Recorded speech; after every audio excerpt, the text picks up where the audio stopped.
Joining me now is the new PFL CEO, John Martin, doing one of his first MMA-centric interviews. John, appreciate the time today. How's your day going so far? Good?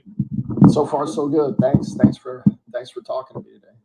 Yeah, of course. Definitely want to touch on a lot of stuff, but let's learn a little bit about you for the MMA audience that's not familiar. You were hired as the PFL CEO. I think they made the official announcement back in July, but you have a pretty extensive resume. You know, we don't really see a lot of people enter the MMA space kind of with these credentials. You were the CFO at Time Warner, CEO and chairman over at Turner, right? So can you just kind of talk about what your business experience was prior to entering as PFL CEO? Sure. Yeah, 30 years at Time Warner, and while I was at Turner, had the privilege and the exposure to dealing with some major sports. We launched March Madness with partnership with CBS. I redid a very, very big NBA deal. We had a relationship with Major League Baseball, UEFA, among others. But the big thing for me was when I was 25 years old, I started as a student in martial arts. And I did that for 15 years. And I remember watching UFC 1, and I've been hooked on MMA ever since. And I love the sports area. I love MMA. I tried on 2 separate occasions to get Time Warner to acquire the UFC, and for different reasons it didn't work. But I always believed in the business promise and the fandom today versus even when I was back and optimistic about the sport is multiples what it was back then. So it's great to see the sport expand and be so global. And I think PFL for me is a bit of a dream job, and I think we've got huge opportunity ahead of us. Yeah, and I think that's again maybe what differentiates you is sometimes we see people come over, they jump into similar roles as you, and maybe they have to familiarize themselves with what even MMA is. So you being somebody that's already kind of engulfed in it, you've practiced a little bit yourself, as I understand, right, as well with karate and jiu-jitsu. Yes, yeah. I like how you said a little bit. I don't pretend that I was an elite fighter, but yes, I messed around with it for a number of years. Yeah, nice. So I guess what do you feel like you bring to the table here with PFL? You're kind of stepping in. Peter Marty's still involved, I think, but he's taken on a different role than the CEO role that you have. So given all your experience, what you've seen with the couple of months that you've been at PFL, I guess what do you feel like you bring to this organization that maybe they're needing? I think I'm the right leader at the right time now for PFL. For 7 years, the company has grown and developed real core capabilities that are required in order to be a global MMA league. And those are not easy to develop. So whether it's getting a legitimate and attractive fighter roster or establishing a global platform, having nearly 25 linear network streaming partners so that the product could be seen in over 170 countries around the world, that's hard stuff to do. And so I'm coming in now. All of that is set up. There are at least 5 revenue streams attached to the business model. Where I think I can add a lot of value is how do we take all of those revenue lines and how do we grow them? And I've always helped businesses scale and grow. And I think, so my experience now, I've done some really big media rights deals. PFL is going to have a media rights deal coming up, a big one in the US next year. And that's where I think I can really lend my experience and help. And really my goal is pretty ambitious one. I'd like to grow PFL over time into a true global MMA sports powerhouse. Yeah, what do you think the biggest steps are to doing that? I know I could probably talk to you about this for hours, but I guess kind of as a cliff notes, what do you think immediately can be done to kind of make those changes that you mentioned? Well, I mean, nothing. I'm not announcing anything really earth-shattering or groundbreaking. I'm still relatively new, but I've done a lot of work on this, and I've got a lot of my own views. And I think, first and foremost, continue to build on the really good fighter roster that PFL has. I think it's better than most people know about, particularly in the US. And I want to host great events with great fighters in large markets and highlight what PFL can bring. I think the MMA fan base is dramatically underserved. And I think that's why if some people say, well, the UFC is there, how can PFL ever succeed? I do not believe the UFC is going to be a winner take all in the category. In fact, I'm sure that's not the case. And if PFL is a good, legitimate company, which it is, and we can continue to grow and expand, I think there's a really bright future for PFL at much higher levels than it is today. And that's what I'm here to try to do. And I think the U.S. media rights deal, I was thrilled to see the Paramount deal with UFC. I think it's a huge validation of the value of MMA. MMA is now mainstream. And it'd be very hard for anybody to say it's not a mainstream sport. So I want to make sure that in our next media rights deal that we get paid and we get the best partner we can to reflect the value of the scarce sport that we're in and the scarce number of other options there are. If you want to, if you're a U.S. media rights buyer and you want to be in MMA, sorry, love that. But you're out of the game for 7 years unless you're in business with PFL, because that's how long UFC is tied up with Paramount. So. Yeah, and so you mentioned that, the media rights a couple of times now. I believe I looked and when the current deal that PFL is on was announced was at the end of 2023, and it said it was a multi-year extension with ESPN. So are you guys looking at a rights deal like at the end of this calendar year, or is it through 2026 that you are looking at here? We have one more year with ESPN, so we'll be with them through 26. So but these negotiations usually take considerable time to negotiate. So that'll be a good part of my work in the coming months, and I look forward to that. But yeah, we'll be on ESPN again at least through next year.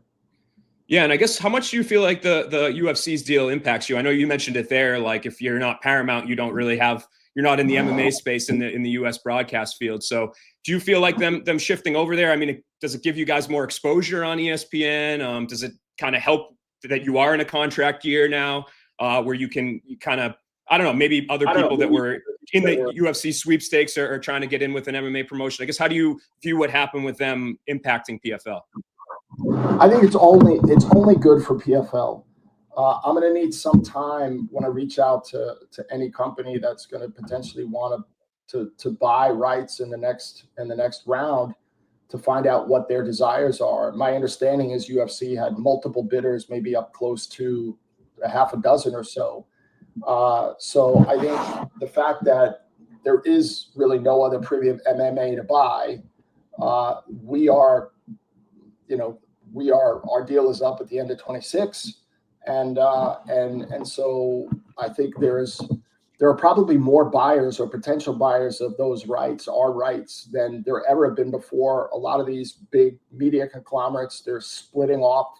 It's a great time for PFL to test to see if we can earn the value of what we're going to be able to bring to the table. And importantly, as CEO, we have to execute and bring it. And so that's also why I'm here, because I'm an operator in addition to being, financial guy. So I look forward to really having those discussions, engaging in those discussions, really just growing the PFL business, not only in the U.S., but everywhere where we're operating in the world.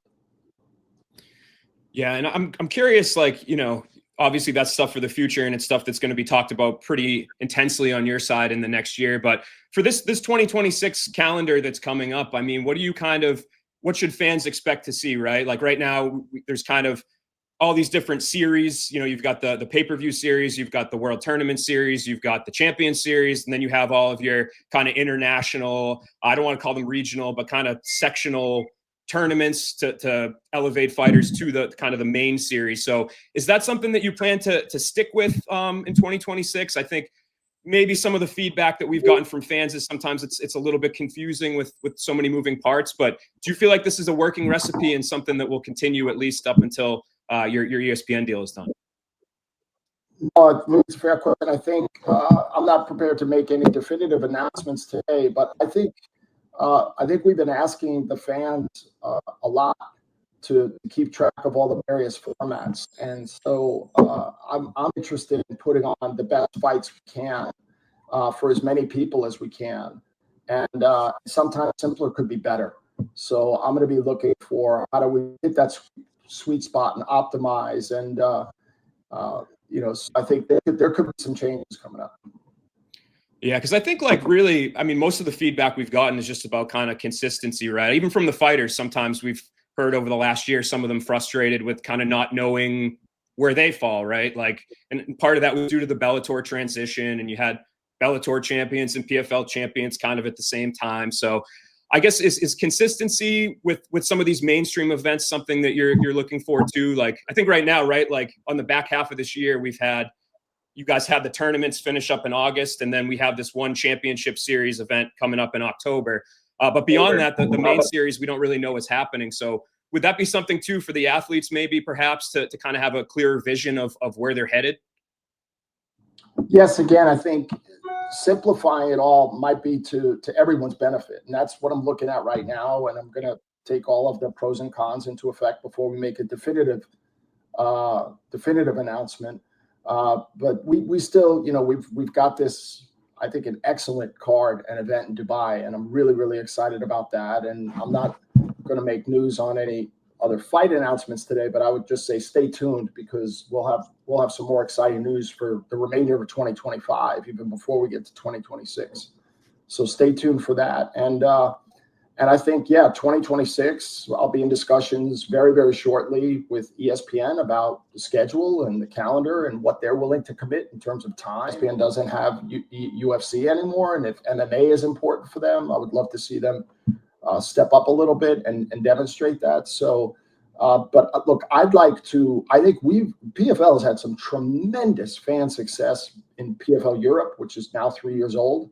And there have been arenas and event venues where we put, 15,000+ people in seats. We haven't done that yet in the US. So I'd like to amplify the brand presence in the US. And I think one of the ways we could do that is by bringing our highest caliber of fighters in the US. So looking at all that right now. Yeah. And I am curious too, UFC is its own thing, your PFL is its own thing, but I do think they're, obviously one impacts the other to a certain degree here, and them exiting kind of the pay-per-view model. I'm curious, does that affect you guys at all, where you were holding these super fight pay-per-view series events? Are you guys going to continue with pay-per-view, do you think, or does that have an impact on you as well? I think the answer to that is it's unclear.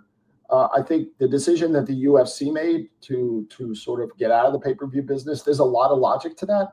But having said that, if we talk to a platform and if it's really important to them and we can figure it out together and how could it be supported by them, I mean, I would never say never to pay-per-view, but as it currently stands, I don't see that as being a huge component of our product mix. Yeah.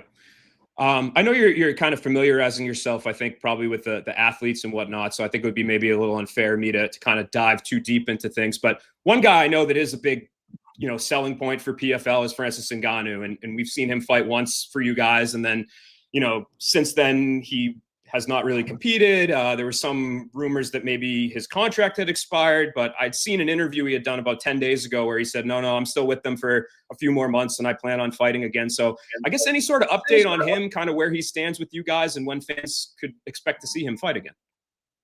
Yeah, we're in discussions with Francis. We haven't figured out yet what the right fight is for him, but I am aware he wants to fight. Francis did boxing a little bit, so we want to find out how much he's committed to MMA versus continuing to want to box. But yeah, we still have him over at the PFL. By the way, another thing Francis is getting involved in, he was a big reason why PFL Africa was launched, and so he's getting a little bit more involved in that and promoting the sport. And I know it's something that's very, very passionate to him. He has a lot of passion for. So yes, so Francis is still with us, and I look forward to we'll figure out something big for Francis. Yeah. Do you guys kind of have a target number of events you're looking at for next year? I went back and looked, and I think Peter Murray had said at the end of last year that he was hoping to hit around 50 in 2026. I don't know if you guys have a clearer number of events you're looking to hold in the next calendar year. Next year, we'll probably have a few more than this year. It's supposed to be launching. It's already been announced, but we're supposed to be launching PFL Australia. And there'll probably be 4 events there, and probably roughly comparable in the other international regions. And we're in discussions with ESPN, but there's probably going to be roughly comparable the number of events, maybe with the addition of PFL Australia next year. And look, we're going to look to scale up over time, but I want to make sure that we're starting to drive revenues to be able to finance that continued global expansion. Yeah, and I guess for long term, right? I mean, I think right now the MMA space is kind of interesting. There's the UFC, obviously, there's PFL, and then there's some other promotions. There's Ryzen in Japan. There's KSW and Octagon in Europe. But I guess kind of where do you see long term you being able to take PFL? Right, I think the UFC branding is so strong, the name recognition is so strong. Do you like view them as like a heavy competitor? Is it more of fans can kind of take you both in? It's a compliment, I guess. Kind of where do you see short term and long term? What is the goal in terms of PFL in the MMA space? I think it's a fair question. I think right now I don't really view them as a competitor. I mean, I'm not naive. I understand that we're in the same industry and the same sport. They have a big lead and they're much bigger and much greater scale than PFL.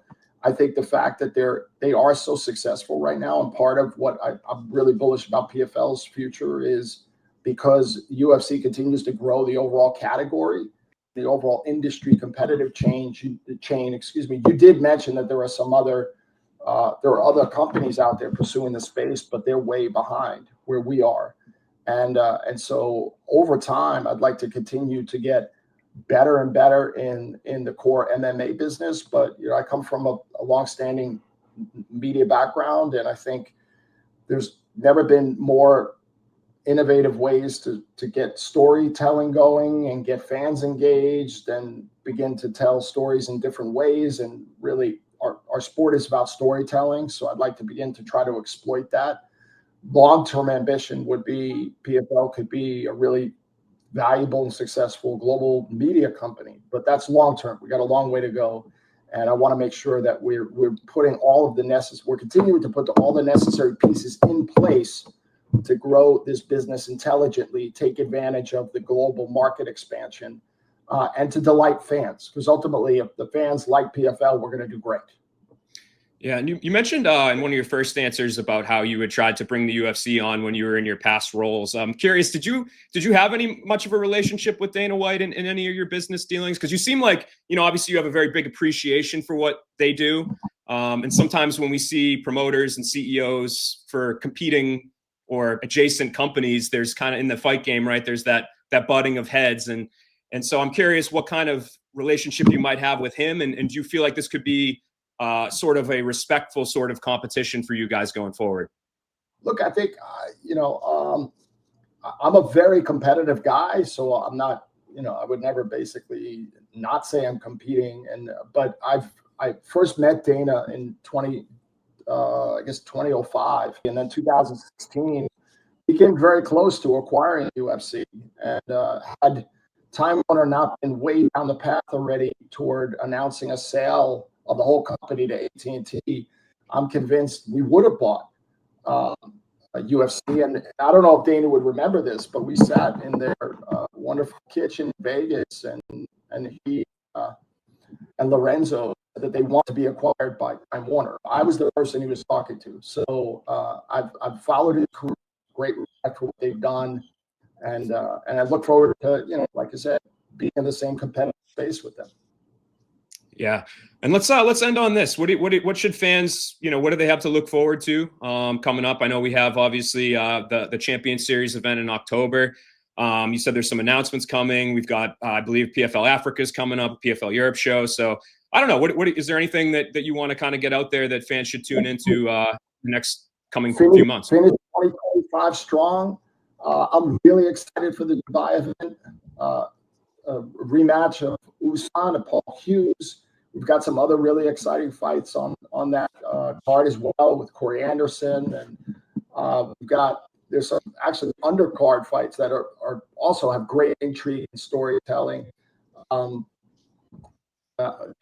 Kogan and JJ Wilson, I think, is a really interesting fight, and I've been watching Archie in his career and what out of that potential title implications downstream. And I think, like I said, stay tuned. There's going to be some other exciting announcements as it relates to event later this year. And yeah, we've got the international events happening also. We'll be in PFL Africa again, at least once. And then some of the national regional matches will be happening in the Middle East as well. So there's a lot of activity left to go. The year's not over yet. All right, John, it was great to get to know you a little bit more. I appreciate the time. I know fight fans, myself, will get to see a lot more of you in the coming months and coming years. So welcome to the MMA space, and we'll have to do this again sometime.